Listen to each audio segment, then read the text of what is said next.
Shalom saudara-saudari yang dikasihi Tuhan, salam jumpa lagi di dalam program Tuhan adalah Gembalaku.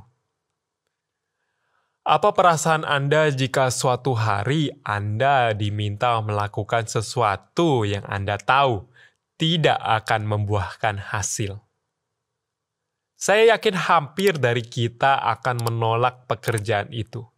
Seberapa besarnya pekerjaan itu? Yesaya 6 ayat 9-13 memberikan kita satu gambaran unik tentang panggilan Yesaya untuk menyampaikan perkataan Allah kepada bangsa Israel. Saya akan membacakan Yesaya 6 ayat 9-13. Demikian firman Tuhan. Kemudian firman-Nya, "Pergilah dan katakanlah kepada bangsa ini, dengarlah sungguh-sungguh, tetapi kamu tidak akan mengerti. Lihatlah sungguh-sungguh, tetapi kamu tidak akan memahami.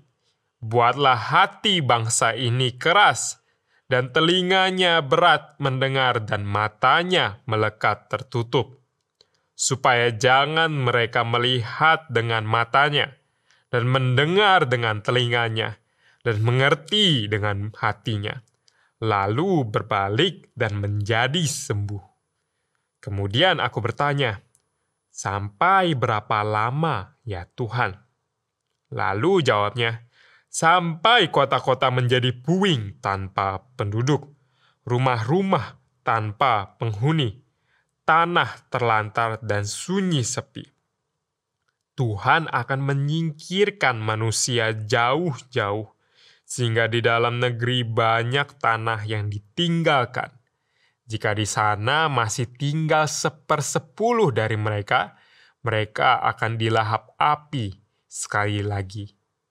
Seperti pohon tarbantin dan pohon besar lainnya, yang ketika ditebang hanya tersisa tunggulnya, tunggul itu menjadi benih yang kudus." Mungkin sepintas perintah Tuhan terdengar begitu aneh di telinga kita. Bahkan mungkin kita bertanya mengapa Tuhan mau tetap utus Yesaya kepada bangsa Israel. Jikalau Tuhan sudah memastikan bahwa bangsa itu akan mengeraskan hati mereka. Apakah Tuhan sedang membuang-buang waktu? Tentu tidak. Tuhan sudah memperingatkan bangsa Israel melalui Nabi Yesaya. Namun bangsa itu tetap menolak pesan Tuhan. Makna penghakiman Tuhan seringkali dimaknai dengan negatif. Namun Yesaya 6 ayat 9-13 yang kita baca sesungguhnya memberikan kita sisi terang dari penghakiman Tuhan, yaitu untuk membersihkan dan mengembalikan harapan hidup kita. Firman Tuhan memakai ilustrasi pohon tarbantin dan beringin yang dipangkas hingga menyisahkan tunggul yang kudus. Di Timur Tengah, pohon tarbantin adalah pohon yang cukup umum dijumpai. Jika sebuah pohon tarbantin atau beringin bisa menjadi besar, terkadang pohon itu bisa juga tumbuh merusak sekelilingnya dan membahayakan orang di sekitarnya, sehingga harus dipotong. Terlebih lagi kalau pohon itu sakit dan tidak lagi produktif, maka cara untuk membuatnya kembali subur adalah dengan memotongnya. Memotong pohon bisa jadi cara efektif menumbuhkan tunas baru dan mencegahnya tidak mati. Saudara-saudara yang dikasihi Tuhan, apa yang Tuhan lakukan dengan memangkas bagian rusak di dalam Israel sesungguhnya paralel dengan perjanjian baru, khususnya perkataan Yesus di dalam Yohanes 15 ayat 1-2. "Akulah pokok anggur yang benar dan Bapa-Akulah tukang kebunnya. Setiap carang padaku yang tidak berbuah dipotongnya, dan setiap carang yang berbuah dibersihkannya, supaya ia lebih banyak berbuah.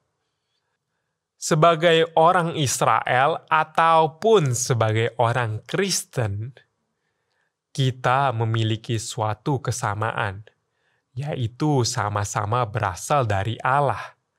Ketika Yesus mengatakan bahwa Bapa adalah pengusahanya, sesungguhnya kita bisa lihat pesan penting yang tidak boleh sama sekali kita lewatkan. Apa pesan itu? Yaitu pentingnya kita selalu memiliki koneksi dengan Tuhan. Koneksi di sini bukan seperti kita menelpon Tuhan. Kita boleh menelpon lewat tombol call. Ada juga kita boleh berhenti dengan end call. Tapi koneksi ini ibarat ranting yang terus menempel pada pokoknya. Karena sesungguhnya ranting yang tidak menempel dengan pokoknya, ranting itu tidak akan berbuah.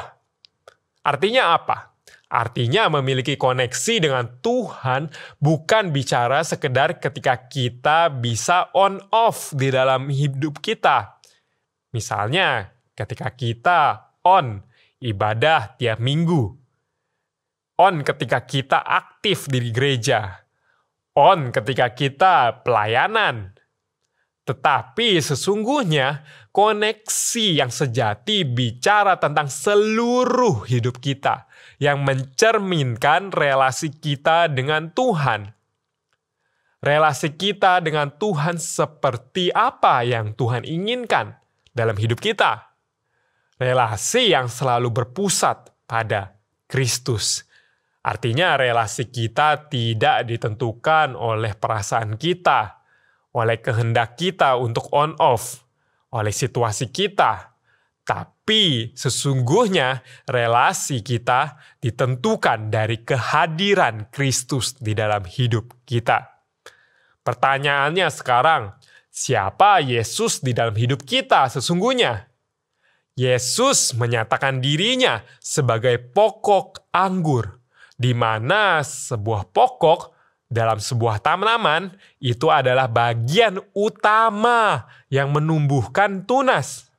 Maka itu Yesaya 11 ayat 1 dan Yesaya 6 ayat 13 yang kita baca juga menegaskan bahwa ketika tunas yang tersisa akan muncul tanaman yang baru. Saya akan membacakan Yesaya 11 ayat 1. Suatu tunas akan keluar dari tunggul Isai, dan suatu taruk akan tumbuh dari pangkalnya. Saudara-saudara, ketika Yesus menjadi pokok dalam hidup kita, sesungguhnya selalu akan ada proses pertobatan dan proses pengharapan di dalam hidup kita. Mungkin saat ini kita ada di fase di mana Tuhan sedang memangkas hidup kita.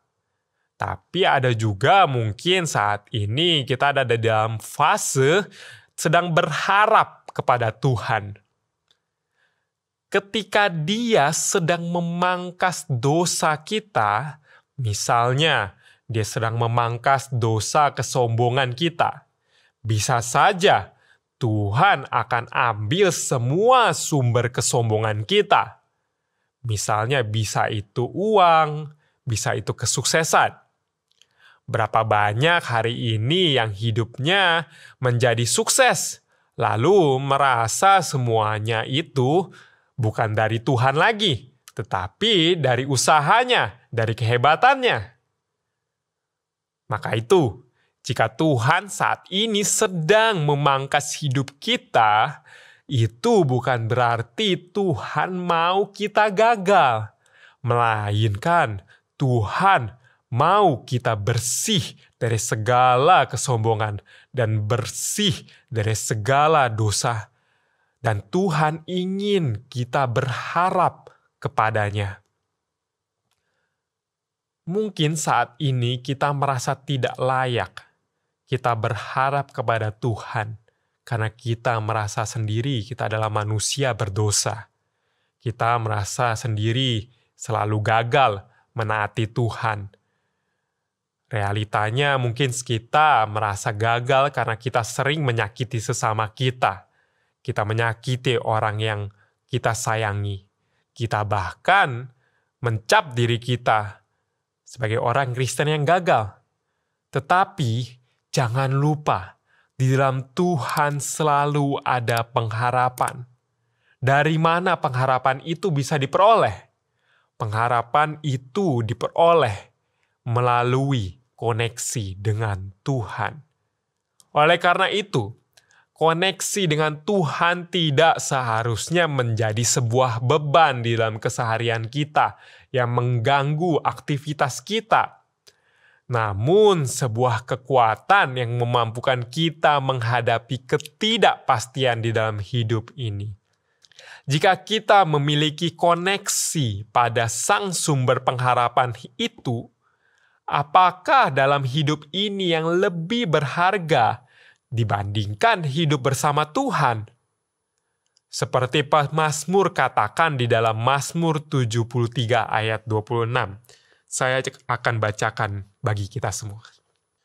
Sekalipun dagingku dan hatiku habis lenyap, gunung batuku dan bagianku, tetaplah Allah selama-lamanya. Mari saat ini kita meletakkan pengharapan hidup kita kepada Sang Sumber hidup itu. Karena dari sanalah hidup yang kekal dapat kita peroleh. Maukah kita meletakkan pengharapan kita kepada Allah yang kekal? Mari kita berdoa. Bapa yang di surga, kami bersyukur hari ini kami telah mendengarkan firman Tuhan. Dan saat ini kami dipanggil untuk bertobat dan meletakkan pengharapan kami kepada Engkau saja Tuhan. Oleh karena itu, ampunilah kami jika kami seringkali abai. Kami lebih sering meletakkan pengharapan kami kepada hal-hal yang fana, hal-hal yang sementara. Tapi saat ini kiranya kami boleh berbalik kepada pengharapan yang kekal. Terima kasih Tuhan. Hanya di dalam nama Tuhan Yesus kami berdoa dan mengucap syukur padamu. Amin.